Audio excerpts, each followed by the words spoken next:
Welcome, Dr. David Klein, to the show. And Dr. Klein, we want to talk today about something that is, I think, of utmost importance to anybody that listens to this show or will listen to the podcast and the things on the net. And that is, we're all concerned about memory. We're all concerned about Alzheimer's.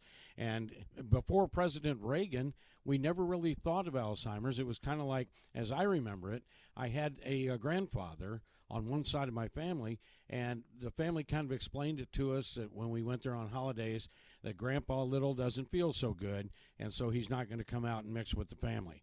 But later we found that what was wrong with the man was arguably Alzheimer's, but we just never talked about it. It was kind of behind that closed door, right? Well, Grandma, Grandpa, they're just not the way they used to be. They're there you getting go. a little feeble. Okay, and a little bit weakened, a little bit whatever you want to call it. But, I was in the Reagan White House before a lot of this stuff happened, and there's some whispers that it was going on at that time. Well, the long and short of it is this, is that we're all getting older, unless you have the misfortune of somebody killing you young. We all have no other option in this game but to take the machine that we have and learn how to protect it. So what do we do? What can we do? What should we not do with regards to the development of Alzheimer-like symptoms? Now, if you develop Alzheimer's disease, okay, it's not a very pleasant way to go. My family have a very strong history of this kind of thing, so I've taken a tremendous interest in it. But there are steps that you can take and should take now to either prevent or forestall the development of Alzheimer's disease. Well, for starters, what is it? It's an issue whereby the neurons, the brain tissue, tends to degenerate. It forms these little microfibrils. It tends to tie up in little knots as if the cables were bow-tied. Okay, and this happens progressively. It happens in certain areas. You can see it on the MRIs. So you can scan and actually see what's happening with it. But it doesn't necessarily mean that the progression of the disease ends up with progression of symptoms.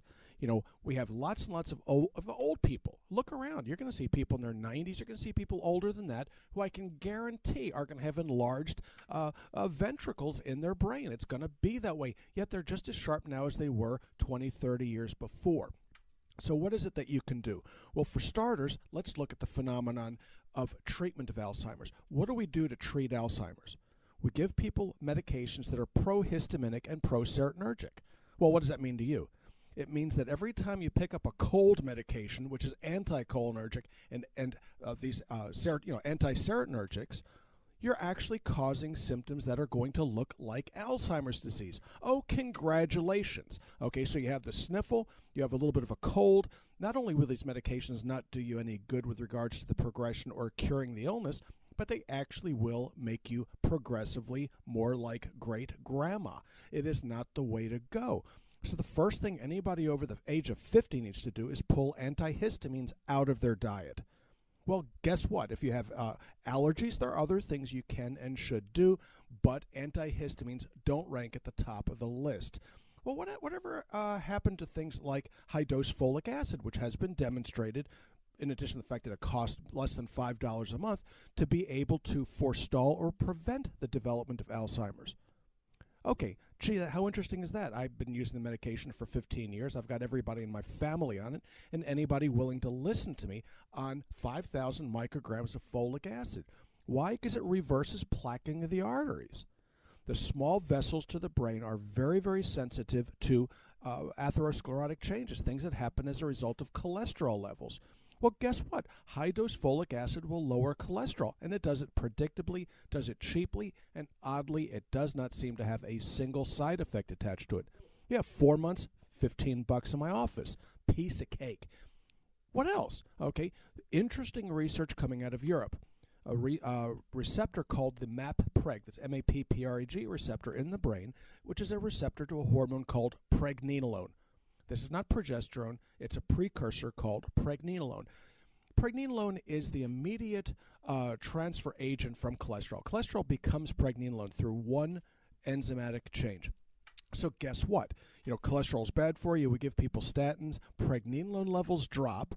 Progesterone levels drop. Testosterone, cortisol, androstenedione, and everything downstream will drop. And what you're now doing is starting the low, slow, progressive end called death. What do? The rose is falling off the bush, so why don't we just help it along by flicking it with a tennis racket? So what do we use? We use oral Pregnenolone.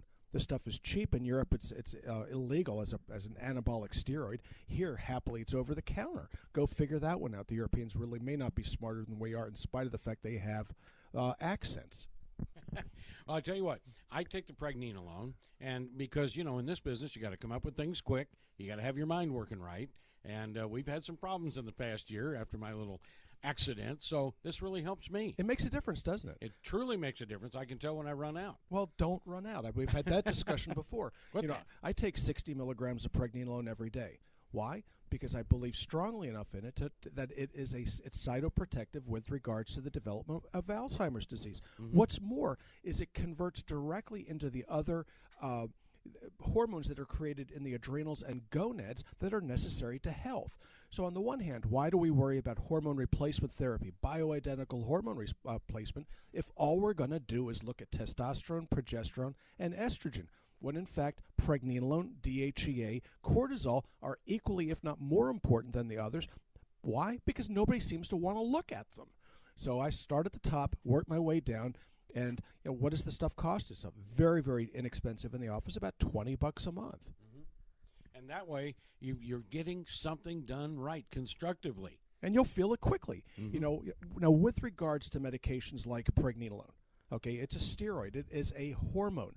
So in order for it to be absorbed effectively, and this is true not just to Pregnenolone, but for DHEA and another hormone called vitamin D, they must be taken with a fish oil. The simultaneous administration of the two is necessary for absorption in the gut. Why? Well, vitamin D is not a vitamin, it's a hormone. It's structurally similar to estrogen. So guess what? You have to take it in an oil environment, and what better oil to take than a high-quality fish oil? And how do we know we're getting high-quality fish oil? You did a whole show on that one day. Oh, I may do another one. That junk out there is just junk. Oh, you're going to love this one. I mean, speaking of timely discourse, okay, because I just pulled another assay from another producer, another manufacturer that we're looking at. Mm-hmm. And why are we doing this? Because we're under pressure right now in terms of inflation. Just wait, okay? It's about ready to happen. When they start paying food handlers over at Disney $10 an hour, inflation is right around the corner.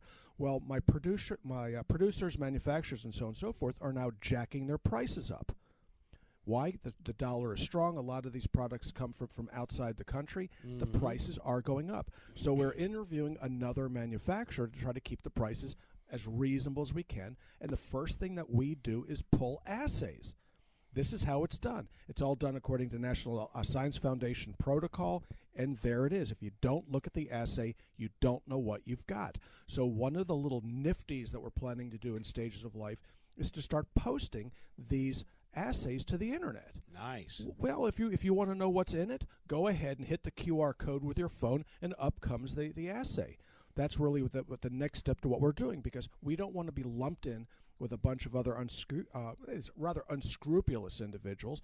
We try to deliver the highest quality at the least expense. That's called value. Mm-hmm. That's what you would want to do for your family. It's what I plan to do for mine and my listeners and whomever else really cares to join in with us. We also did a portion of a show not long ago when we were talking about memory, and we touched on, is it NPH, the pressure in the spine that can sometimes give you symptoms that look like Alzheimer's. Very good. Okay, it's called normal pressure hydrocephalus. Wow. Okay, and this happens, and it will defy diagnosis. You'll end up with somebody who's looking as though they have Alzheimer's, some other type of dementia, and it's extraordinarily important that to make sure that your doc gets at least one MRI done.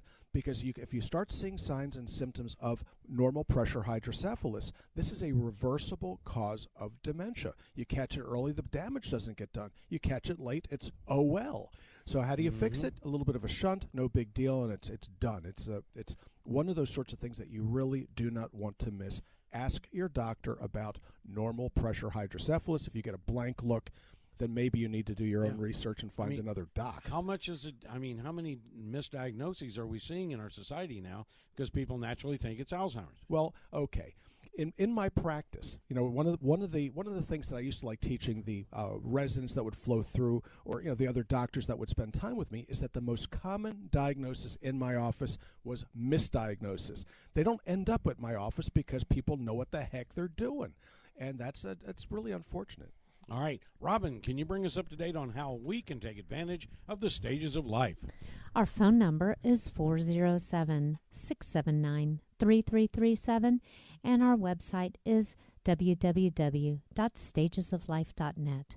We're located in Longwood at 1917 Booth Circle, and our office hours are Monday through Thursday from 8 to 5. The health store is open during those office hours.